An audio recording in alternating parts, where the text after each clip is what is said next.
Okay, in this video, I am going to walk you through part one of the content-based filtering practice. So in here, we're going to be working in a Colab to build a one attribute model. Eventually, we'll build a two attribute model and we'll build a three. But in this video, I'm just going to go through part one. So if you're finished with part one, then go on to the next video. This is just for part one. So to get started, we'll go ahead and click in to get into the link and get into Colab. And the first thing we have to do, no matter what, even if we've been here before, is run these libraries and click this Run Anyway to make sure that all of our functions are in here, all the code that we're borrowing from other computer scientists, it's all loaded into our project. So the next thing that we need to do then is we need to actually give the data that this model is going to be making predictions of. And if it's going to be, we're trying to make a model to predict our song preferences, our personal song preferences, we're going to need to give it some data about us. And that's why we rated those 23 songs in the previous activity. So the song rating string that we're going to paste in here is just a collection of all the songs and your ratings. And then Spotify knows all the characteristics based on a given key that that song is given. So the first thing we need to do is we actually have to choose three attributes. And this is a really important thing. If you haven't done this yet, make sure you do this. You want to choose three attributes that you think are going to best predict your song preferences. So for me, I know that I kind of like upbeat songs. So tempo is probably something that I can keep as one of my things because that's probably going to be a good predictor of my preferences. But I also think that energy would be a good one to put in here because I think that songs with more energy I'm probably going to like a little bit more. And then I think maybe one more would be the liveness. So if it's more live, then maybe I'll like it a little bit more.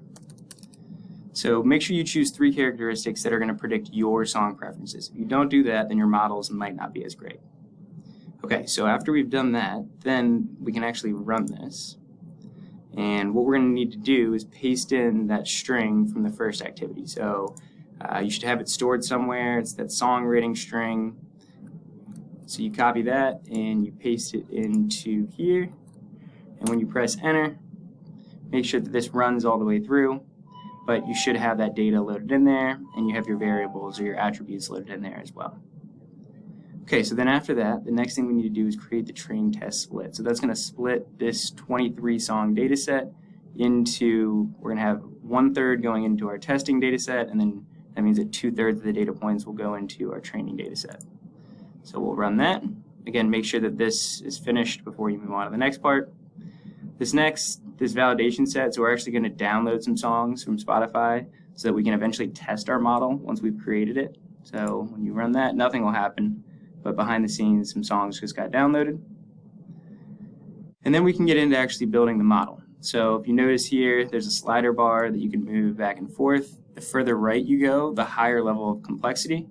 So as we've talked about before, if you have a single level of complexity, it's just going to give you a linear model.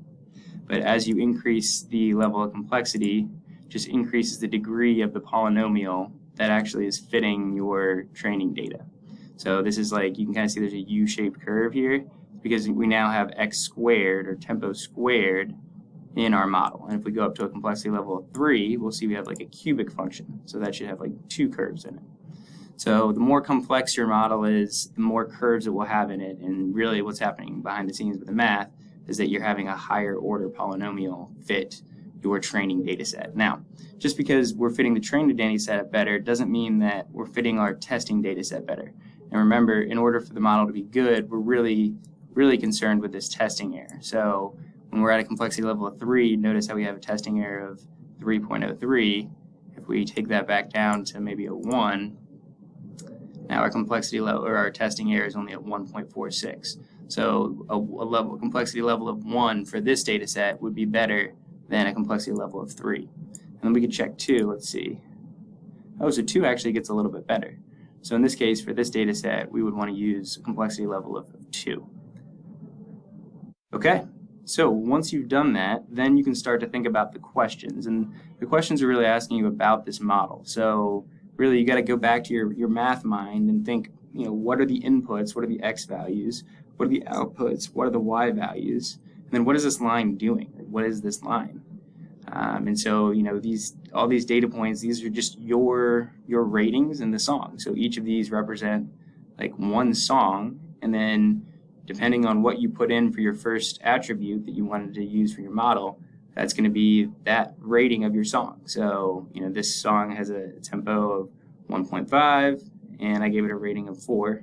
This song up here has a tempo rating of negative 1.25, and I gave it a rating of 10. So, if you're kind of thinking about what's going on with the actual math here, with the data, that's what you're looking at.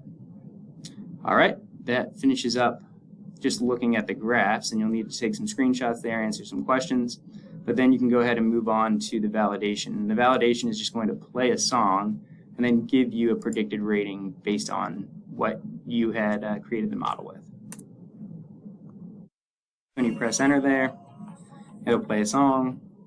I would say I'd rate that like a 6, and wow, I actually did pretty good. So it just so happened that this model did a pretty good job at predicting it. Now for you, might not have done such a good job depending on the attribute that you chose and the model that you chose, but for me it was pretty good.